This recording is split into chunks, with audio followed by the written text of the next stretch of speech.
ফিলিস্তিনের অবরুদ্ধ গাজা ভূখণ্ডে চলমান যুদ্ধ বন্ধ না করলে ইসরায়েলের প্রতি সমর্থন প্রত্যাহার করে নিতে পারে যুক্তরাষ্ট্র।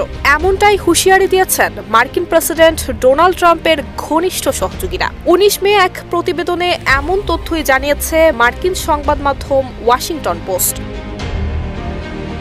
একটি সূত্রের বরাতে প্রভাবশালী এই মার্কিন পত্রিকা জানিয়েছে, ট্রাম্পের লোকজন ইসরায়েলকে সাফ জানিয়ে দিয়েছে, যুদ্ধ না থামালে আমরা তোমাদের ত্যাগ করব। সূত্রটির দাবি, ইসরায়েলের প্রধানমন্ত্রী বেনিয়ামিন নেতানিয়াহুর যুদ্ধ থামানোর রাজনৈতিক সক্ষমতা থাকলেও তিনি সেই ইচ্ছা দেখাচ্ছেন না। প্রতিবেদনে আরও বলা হয়, ট্রাম্প তার সাম্প্রতিক মধ্যপ্রাচ্য সফরে ইসরায়েলকে অন্তর্ভুক্তই করেননি, যা নেতানিয়াহুর উপর চাপের আরেকটি ইঙ্গিত। গাজায় মানবিক ত্রাণ প্রবেশের সম্মতি দিতে বলেও ট্রাম্প শিবিরের পক্ষ থেকে ইসরায়েলের উপর চাপ আসছে।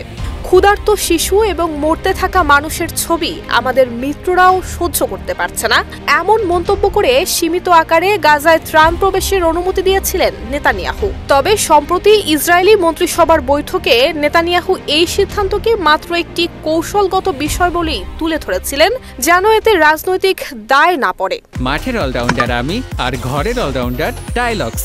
টাইলক্স টয়লেট ক্লিনার, ক্লিন মানেই টাইলক্স। এদিকে ট্রাম্প শিবিরের কাছ থেকে এই হুঁশিয়ারি এমন সময় এলো যখন ওয়াশিংটন এবং তেল আবিবের সম্পর্ক ক্রমেই টানাপোড়েনে পড়েছে। ট্রাম্পের ঘনিষ্ঠ মহল মনে করে নেতানিয়াহু এমন অবস্থানে পৌঁছেছেন যেখানে তিনি যুক্তরাষ্ট্রের উপর প্রভাব খাটাচ্ছেন এবং যুক্তরাষ্ট্র নিজেও এখন তার দ্বারা প্রভাবিত হচ্ছে। এই ধারণা থেকেই ট্রাম্প সরাসরি নেতানিয়াহুর সঙ্গে যোগাযোগও কমিয়ে দিয়েছেন। এছাড়া যুক্তরাষ্ট্রের ভাইস প্রেসিডেন্ট জেডি ভ্যান্স এবং প্রতিরক্ষামন্ত্রী পিট হেগসেথ সম্প্রতি ইসরায়েল সফর বাতিল কিংবা পিছিয়ে দিয়েছেন, যা ট্রাম্প শিবিরে অসন্তোষের একটি বড় ইঙ্গিত বলে মনে করছেন বিশ্লেষকরা।